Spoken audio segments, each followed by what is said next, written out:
జై శ్రీరామ్. అందరికీ నమస్కారం. వెల్కమ్ టు న్యూస్ సెకండా. నేను మీ కస్తూరి శ్రీధర్. విషయం ఏంటంటే చాలా వరకు మన ఎలక్ట్రానిక్ మీడియాలో కావచ్చు, లేకపోతే ప్రింట్ మీడియాలో కావచ్చు, ఈ రాని విషయాలు చాలా వార్తలు చాలా వరకు ఉంటాయి. అవన్నీ తెలిస్తే మనవాళ్ళలో, మన దేశంలో ఉన్నటువంటి ప్రజల్లో ప్రతి ఒక్కరిలో కూడా ఒక మార్పు వచ్చే అవకాశం ఉన్నది. అలాగే పర్టికులర్గా ఏంటంటే మన తెలుగు రాష్ట్రాల్లో ఉండే వాళ్ళకు కూడా చాలా వరకు ఏంటంటే ఈ కుల పిచ్చి ఎక్కువ, అలాగే ఈ ప్రాంతీయవాదం ఒకటి ఉంటుంది. ఇట్లా రకరకాలన్నమాట. ఈ వీటన్నిటికంటే ఎక్కువ కావాల్సింది ఏంటంటే దేశభక్తి కావాలా, మన ధర్మాన్ని మనం కాపాడుకోవాలనే ఆలోచన రావాలా. అంటే ఈ ఆలోచన ప్రతి ఒక్కరిలోనూ కలగాలంటే మన చుట్టూ ఉన్న సమాజంలో, లేదా మన చుట్టూ ఉన్న రాష్ట్రాల్లో, మన చుట్టూ ఉన్న దేశాలలో హిందువుల మీద ఎలాంటి దాడులు జరుగుతున్నాయి, హిందువుల్ని ఏ విధంగా చూస్తున్నారు అనేది ప్రతి ఒక్కరికి కూడా తెలియాలి. కాబట్టి నేను ఎంతసేపటికి ఏంటంటే అందుకు సంబంధించిన కొన్ని ఉదాహరణలతో, సాక్ష్యాలతో సహా ఆ న్యూస్ని తీసుకొచ్చి మీకు వినిపించే ప్రయత్నం చేస్తూ ఉంటా. అంటే నాయనా మన చుట్టూ ఈ మాదిరి ఉండదురా స్వామి, కలగని మేలుకుంటే మనం బతాము, మనకు మన భవిష్యత్తు ఉంటుంది. లేదంటే మనం ఎంత చేసినా కూడా మన నెల నుంచి బయటికి లాక్కొని కోళ్ళను పొట్టేళ్ళను కోసినట్టు గోత్సారోళ్ళు మనం అందరం కలిసిమెలిసి ఐకమత్యంగా లేకపోతే అని చెప్పి, అందుకే నేను వీలైనంత వరకు ప్రతి ఒక్కరిలోనూ ఒక మార్పు తీసుకొచ్చే ప్రయత్నం చేస్తూ ఉంటా. అందుకు సంబంధించిన మరొక ఇంట్రెస్టింగ్ న్యూస్ అయితే ఒకటి తీసుకొచ్చిన. ఈ న్యూస్ విన్న తర్వాతైనా కూడా కొంతమందిలో ఏదైనా మార్పు వస్తుందేమో ఈ వీడియో ద్వారా చూద్దాం, ప్రయత్నం చేద్దాం. ఇదో ఈ ఫోటోలో ఒక డెకాయిట్ గాడు ఒకటి ఉన్నాడు చూడు, దొంగ మొఖం వేసుకొని. ఈడు వచ్చేసి బంగ్లాదేశుడు అనమాట. ఈ ఫోటోలో ఉండేవాడు చాలా మందికి తెలిసి ఉండదు, కానీ వీడెవడు, వీడి కథ ఏంది, వీడి కహాని ఏంది ప్రతి ఒక్కరికి తెలియజెప్పే ప్రయత్నం చేస్తా. వీడి పేరు వచ్చేసి బహదుద్దీన్ బహార్. వీడు బంగ్లాదేశ్లో వీడు ఎంపీగా ఉంటాడనమాట. వీడొక క్రూరమైన మతోన్మాది. అయితే వీడొక కరుడుగట్టిన హిందూ వ్యతిరేకి. హిందువులను, హిందూ దేవీ దేవతలను ఎప్పుడు చూసినా కానీ తిట్టేది, దూషించేది, ద్వేషించేది వీడి పని, వీడి బతుకు. వీడికి రోజు వీడికి అదే పని. అయితే బంగ్లాదేశ్లో హిందువులు ప్రతి సంవత్సరం కూడా కాళీమాత పూజను ఎంతో ఘనంగా జరుపుకుంటారు. అంగరంగ వైభవంగా ఈ కాళీమాత పూజను నిర్వహిస్తూ ఉంటారు అన్నమాట. దాదాపు 9 రోజుల పాటు ఘనంగా కాళీమాత ఉత్సవాలను జరుపుకుంటారు. ఇక్కడ నేను మీకు ఇంకో మాట గుర్తు చేయాలా. ఇప్పుడు పశ్చిమ బెంగాల్లో కానీ, బంగ్లాదేశ్లో కానీ వాళ్ళు ఏంటంటే మనకంటే ఎక్కువ కాళీమాతను వాళ్ళు ఎక్కువ పూజించడం కానీ, ఈ విధంగా వేడుక కానీ చేస్తారు. ఇప్పుడు మనం కదా ఇప్పుడు వినాయక చవితి ఉత్సవాలు మనం ఎట్లా చేసుకుంటామా, విగ్రహాలు తెచ్చుకొని మాదిరి ఆ స్థాయిలో వాళ్ళు అక్కడ చేస్తారనమాట ఆ మాదిరిగా. అయితే ఒళ్ళు బలిసిన ఈ బంగ్లాదేశ్ ఎంపీ ఎవడో ఈ బహదుద్దీన్ బహర్గాడు కాళీమాత గురించి, అంటే మనం పూజించేటటువంటి, హిందువులు పూజించేటటువంటి కాళీమాత గురించి తీవ్ర వ్యాఖ్యలు చేశాడు. ఏమని తెలిసిన, కాళీమాతను ఒక భూతంగా, అంటే ఒక దెయ్యంలాగా చిత్రీకరించాడు. అంతేకాకుండా దుర్గా పూజను ఫెస్టివల్ ఆఫ్ ఆల్కహాల్గా మాట్లాడినాడు. అర్థమవుతుందా? అంటే ఈ హిందువుల పండగకు ప్రతి ఒక్కరు కూడా తాగుతారు, ఊరేగుతారు, ఇది తాగుడుపోతాళ్ళ పండగ అని చెప్పి మాట్లాడినాడు ఈ అవులేగాడు. దీంతో అప్పట్లో ఈ బంగ్లాదేశ్ ఎంపీ వ్యాఖ్యల విషయంలో అటు బంగ్లాదేశ్లోనూ ఇటు భారత్లో కూడా పెద్ద ఎత్తున నిరసనలు చోటు చేసుకున్నాయి. అయినప్పటికీ ఈ మతోన్మాది అయినటువంటి ఈ బహదుద్దీన్ బహారు తన వ్యాఖ్యలను వెనక్కు తీసుకోకపోగా మరొకసారి అవే వ్యాఖ్యలు చేశాడు. ఇదంతా కూడా గత సంవత్సరం జరిగింది. ఇక ఇప్పుడు బంగ్లాదేశ్లో నరమేధం జరుగుతూ ఉండే సంగతి మీకు అందరికి కూడా తెలుసు. బంగ్లాదేశ్లో మతోన్మాదులు ఒక్కొక్కరిని టార్గెట్ చేసి మరీ చంపుతూ ఉన్నారు. ఏది, హిందువులందరినీ కూడా. ఇదే క్రమంలో ఈ బంగ్లాదేశ్ జాంబీలు ఈ బహదుద్దీన్ బహార్ను కూడా టార్గెట్ చేశారు.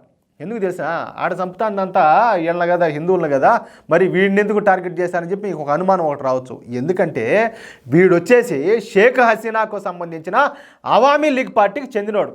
అంటే ఈ షేక్ హసీనానే పారిపోయి వచ్చింది కదా, అన్ని వాళ్ళ దెబ్బ తట్టుకోలేక. ఆవిడ పార్టీ అనేది ఉంటే మళ్ళీ రేపు ఎప్పుడైనా వీళ్ళు బలపడతారేమో, మళ్ళీ వాళ్ళు ఏదైనా రేపు అధికారంలోకి వస్తారేమో అని చెప్పేసి ఆవిడ పార్టీకి సంబంధించిన నాయకుల్ని, కార్యకర్తలందరినీ కూడా ఈ హిందువులతో పాటు ఓచుకోతలు కోచారన్నమాట. అట్టాగా వీడిని కూడా టార్గెట్ చేశారు. బంగ్లాదేశ్లోని కొమ్మిల్లా నగరంలోని వీడి ఇంటిని ఈ జాంబీగాళ్ళంతా తగలబెట్టి పారేశారు. ఇక వీడి కోసం అందరూ కలిసి వెతుకులాడడం ప్రారంభించినారు.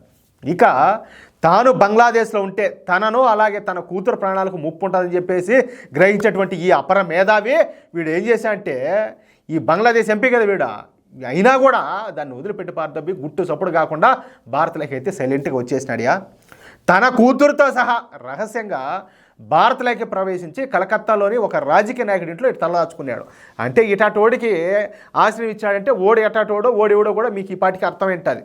ప్రస్తుతం కలకత్తాలో రహస్య జీవితం గడుపుతున్నటువంటి ఈ బహదుద్దీన్ బహార్ను చూసినటువంటి కొంతమంది ఈ విషయాన్ని మీడియాకు లీక్ చేయడంతో ఇప్పుడు ఈ విషయం బయటకు వచ్చింది. అంటే మొన్నటి వరకు మత పిచ్చితో, మతోన్మాదంతో, హిందువుల మీద ద్వేషంతో, భారత్ మీద ద్వేషంతో పిచ్చి వాగుడు వాగినటువంటి వీడు హిందువుల పండుగల గురించి నోటికొచ్చినట్టు వాగినటువంటి వీడు ఈ ఎంపీ గాడు ఇప్పుడు తన వర్గానికే చెందిన మతోన్మాదుల నుంచి ప్రాణాలు రక్షించుకోవడానికి కాళీమాత భక్తులు ఎక్కువగా ఉండే కలకత్తా వచ్చి రహస్య జీవితం గడపాల్సి వచ్చిందియా. దీన్ని బట్టి మీరు అర్థం చేసుకోండి. అంటే ఈ కొడుకులు ఆడంతా చల్లగా ఉండి అంతా బాగుంటే అక్కడ హిందువులను దూషించడము, ద్వేషించడము, వాళ్ళని ఓచుకోతలు పోయడం, వాళ్ళని అత్యాచారాలు చేయడం, మన దేవుళ్ళను, మన దేవీ దేవతలను నిష్ట ప్రకారం మాట్లాడడం ఇవన్నీ చేస్తారు. వాళ్ళకి తీపి తెలియదంటే ఆడికొచ్చారు. షేక్ హసీనా ఆడికొచ్చింది, ఇప్పుడు వీడు ఆడికొచ్చినాడు. నేను ఇంకో మాట్లాడుతున్నా, మిమ్మల్ని అందరినీ మొత్తుకుంటాను. అదే ఏడాడు నా కొడుకులు అంతా అత్తగారింటికి వచ్చేట్టు ఇక్కడికి వచ్చారు, లేకపోతే వాళ్ళ బిడ్డలు లేదో మనకిచ్చి పెళ్ళిళ్ళు చేసేట్టు, సరే ఆడ మా అల్లుడు ఉండాలే పోయి నా కూతురింట్లో కొంచెం ఉందామని చెప్పేసి కొన్ని రోజులు ఉందామని వచ్చేట్టు ఇక్కడికి వచ్చా ఉంటారే. మన మీద అదే పరిస్థితి మనకు రేపు కన్నా వచ్చిందంటే మనం ఎక్కడికి పోవాలా? పక్కన పాకిస్తాన్కి పోదామా, బంగ్లాదేశ్కి పోదామా, ఆఫ్ఘనిస్తాన్కి పోదామా, శ్రీలంకకి పోదామా, నేపాల్కి పోదామా, యాడికి పోదాం? భూటానికి పోదామా, మయన్మార్కి పోదామా, యాడికి పోదాం చెప్పండి, మీరు ఆలోచించండి. ఎవడెవడో ఇక్కడికి వచ్చాడు, మనం యాడికి పోదాము? అందుకే రా స్వామి, ముందు మన ధర్మం బాగుంటే మన దేశం బాగుంటుంది, మన మూలాలను మనం కాపాడుకుంటే మనకి ఎటువంటి డోకా ఉండదురా నాయన అని చెప్పి నెత్తినోరు మొత్తుకుంటా అంటే ఈరోజు ఏం పని చేద్దాము, ఎంత డబ్బులు వచ్చాది, లేకపోతే ఇప్పుడు సపోజ్ 30,000 జీతం వచ్చా ఉంటుంది, ఈ 30,000 కంటే ఎక్కువ రావాలంటే ఏం చేయాలా, లేకపోతే ఎవడిని ఎత్తిన చేతులు పెట్టాలా, ఎవడిని ముచ్చి మన 10 రూపాయలు డబ్బులు సంపాదించాలా, ఇటువంటి లంగాలు లత్కోరు వ్యాపారాలు తప్పితే, డకాయిట్ ముండమోప ఆలోచనలు తప్పితే, ఒరే స్వామి మన దేశాన్ని కాపాడుకుందామరా, ఈరోజు ఈ మాత్రం మనం ప్రశాంతంగా ఉన్నామంటే మన ముందు తరాలు అంటే ఎవరైతే మన పెద్దవాళ్ళు ఎవరైతే ఉన్నారో, మన నాన్నలు కావచ్చు, వాళ్ళ నాన్నగారు కావచ్చు, ఎంతమంది ఎంత కష్టపడి ఉంటే ఈరోజు హిందువులుగా బతికున్నాము. డబ్బులు కమ్ముడిపోయి మతాలు మారే ముండమోపులు ఉన్నారు, కత్తి పీక మీద పెడితే భయపడిపోయి మతాలు మారే వాళ్ళు ఉన్నారు. అలాంటిది ఇన్ని వేల కోట్ల సంవత్సరాలుగా ఈ సృష్టి ఉన్నది, సనాతన ధర్మం అనేది ఎప్పుడు పుట్టిందో కూడా తెలియదు. అలాంటిది ఈ రోజుకి కూడా మనం హిందువులుగా ఉన్నామంటే మన పెద్దవాళ్ళు ఎంత కష్టపడినారో, ఎన్ని త్యాగాలు చేశారో, మనల్ని కాపాడుకునేదానికి వాళ్ళు ఎన్ని తిప్పలు పడినారో అవన్నీ మర్చిపోయి మనము ఎందుకో పనికిరాని అంటే ఆడ కాదు మొగ కాదు ఇంకోటి కాకుండా మనం ఎందుకు కాకుండా ఒక సెక్యులర్ అనే ఒక ముసుగు మన మొఖాలకు దొడుకొని ఒక మొండమాపి బతుకుతున్నాం. అది మారండి రా స్వామి అని నేను చెప్తాంది. అయితే ఇప్పుడు వచ్చినాడు ఎవడైతే ఉన్నాడో వాడు అన్ని సాటాలు చేసి ఇప్పుడు వచ్చి మళ్ళీ కలకత్తాకి వచ్చినాడు కదా, దీన్ని ఏమంటారంటే దీన్నే కర్మ రిటర్న్స్ అంటారు. అంటే ఎవరినైతే వాడు తిట్టినాడో, ఎవరినైతే వాడు ద్వేషించినాడో వాడు ఇప్పుడు మన సంకల్ నాకుతా ఇంకా అంతకు మించి చెప్పాలంటే ఇంకా బాగుండదు. వాడు వచ్చి ఇప్పుడు మళ్ళీ మన కాడకాడికి వచ్చినాడు. ఇక వీడి మీద కేంద్ర ప్రభుత్వం ఎటువంటి చర్యలు తీసుకుంటుందో ఇంకా చూడాలా. కానీ నేను ఒకటే చెప్తున్నా, సరే వాడు దేశంలో మనం ఏం చేయలేమనుకో, అది వేరే విషయం. ఆడికి పోయి చేయాలంటే అది వేరే కథలన్నీ ఉంటాయి. వాడు మన దేశంలోకి వచ్చాడు కదా ఈరోజు, వాడు భారత వ్యతిరేకి, హిందూ వ్యతిరేకి, ఒక తీవ్రవాదితో సమానం. ఎన్కౌంటర్ చేసి పడదామండి, ఇంత మించిన వేరే మాట్లేదు. ఈ మారి చేర్చే పక్కనోడు ఎవడైనా కూడా ఓడి ఒంట్లో ఓడి తెలియకుండానే భయం అనేది పుడుతుంది. పులుసు కింద ఊట కారుతుంది ఆటోమేటిక్గా.